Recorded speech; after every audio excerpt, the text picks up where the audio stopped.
নমস্কার। আজ হলো স্বাধীনতা দিবস, 15ই আগস্ট। ক্যালেন্ডারের পাতায় এটা একটা তারিখ, কিন্তু ভারতের ইতিহাসে এটা এক বর্ণময় রক্তমাখা গৌরবের দিন।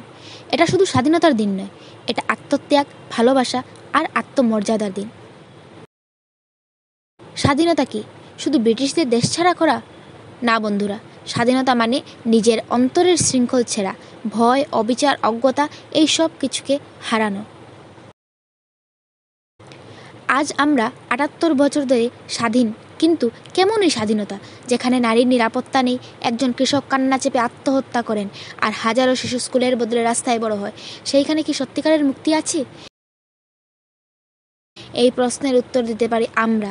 এই 15ই আগস্ট প্রতিজ্ঞা হোক, শুধু পতাকা নয়, আমরা আমাদের মনেও এক পতাকা উড়াবো, ভালোবাসা, সততা আর সহানুভূতির পতাকা। আমাদের দেশ শুধু একটা মানচিত্র নয়, এটা কোটি কোটি হৃদয়ের স্পন্দন। এটা সেই মা যে কাঁদে যখন তার সন্তান অন্যায় করে, আর হাসে যখন তার সন্তান মানবতার গান গায়।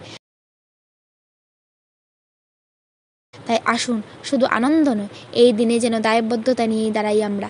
নিজের দায়িত্বে, নিজের ছোট ছোট কাজেই স্বাধীন ভারতের ভবিষ্যৎ তৈরি হয়। শেষ করে এই প্রার্থনা দিয়ে, ভারত হোক প্রকৃত অর্থে স্বাধীন, ভালোবাসার, শিক্ষা, ন্যায়ের আলোয় আলোকিত।